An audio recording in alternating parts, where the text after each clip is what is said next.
肖战你好，感谢你接受我们的采访，向人民日报新媒体的网友们打个招呼吧。人民日报新媒体的朋友们，大家好，我是演员肖战。我知道很多观众都非常期待《藏海传》这部剧，能不能简单的给我几个关键词，让我们了解一下这部剧？关键词的话，那就是复仇，朝堂，然后紧张，好紧张的几个词啊！是。有没有轻松一点的词呢？轻松啊，轻松。那其实里面也有很逗趣啊，然后也很有，其实也有温暖的地方。对。我知道你之前出演过非常多的古装剧，但是以复仇为主线的古装传奇剧，这次是首次出演，整个剧演下来感受如何？除了在拍戏的时候，在收工回到房间的时候，其实也是整个状态都是非常的紧绷的，因为收工之后就要立刻准备第二天的戏了。相信大家看了我们这个戏之后，也能看得出藏海这个人物的台词量其实是非常的大的。所以无论是在前期的准备，还是在拍摄期间，这个台词一直是我的一个重要任务，甚至是首要任务。因为我们这个戏也是同期声，这也是我第一部古装同期声的这样的一部古装戏，所以我也非常的重视吧，所以压力也挺大的。那你刚刚也提到，其实这个人物的变化有很多。那在筹拍这个藏海这个角色的时候，有没有为他专门做一些特殊的准备，或者有没有什么有意思的故事可以和我们分享一下？就比如说，好比刚刚说到的台词上面的一些训练，因为我这个戏里面很多有什么观星，然后堪舆这样的一些术语，所谓的一些古话，那这个是我以前完全没有接触过的，我也不知道该如何去把它们。用古人的方式，然后说出来，还能让观众听得懂，然后让我的对手也能听得懂，所以这个真的是我当时觉得难度很大的一个地方，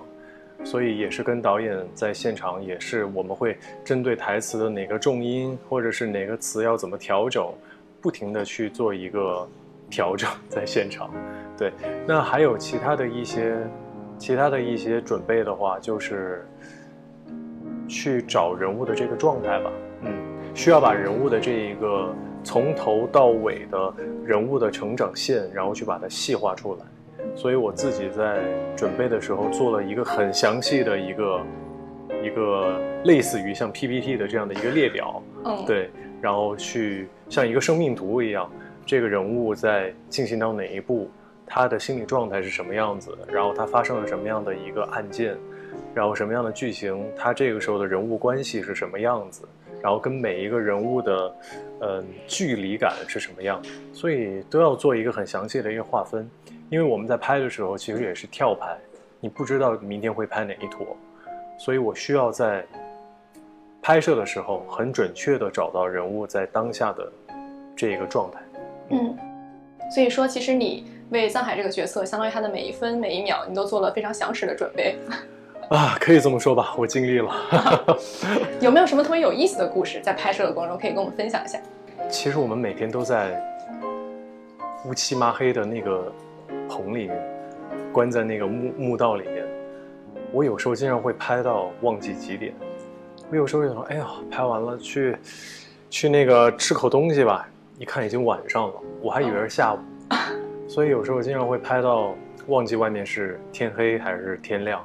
但是这个其实挺有意思的，会让你觉得时间过得特别特别快。听起来很投入哈。可以这么说。那我们知道，其实从玉骨遥到梦中那片海，你饰演的角色更多是偏向少年感的。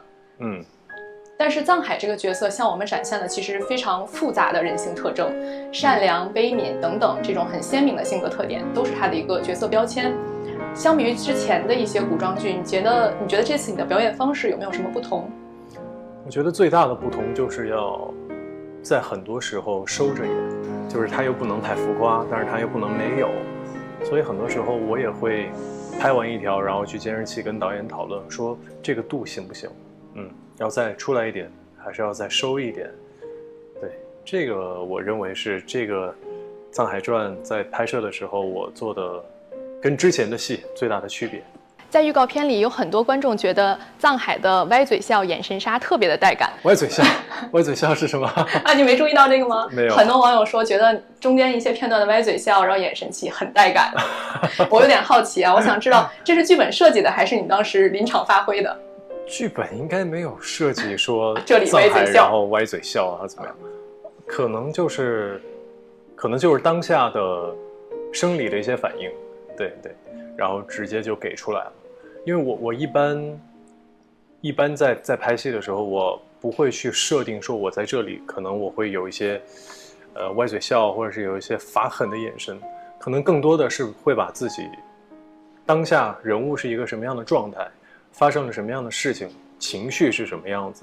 然后在拍戏的时候用自己的生理反应去呈现出来。用你最真实当下的反应。没错。我知道这也是你首次与郑晓龙、曹艺文导演合作，这2位导演分别给了你一些什么样的启发？启发当然非常的多，非常荣幸能跟2位导演合作。那郑导我觉得不用多说了，我觉得他非常的有经验，然后以及非常的专业。我经常会跟我周围的朋友说，我说郑导就是非常的准，然后以及非常的狠。然后曹导，因为我们年纪相仿嘛，对，然后他很年轻，然后也非常的努力，然后以及很专业，他做了非常多的功课。有时候我跟他探讨一个问题的时候，他会给我很多不同的解决方案，这让我确实没有想到。然后我们就会针对这些解决方案，然后再去不停的探讨，然后去完善这个问题。那今天就这样，感谢你能够接受我们的采访，我们一起期待一个不一样的肖战和藏海传。谢谢。谢谢。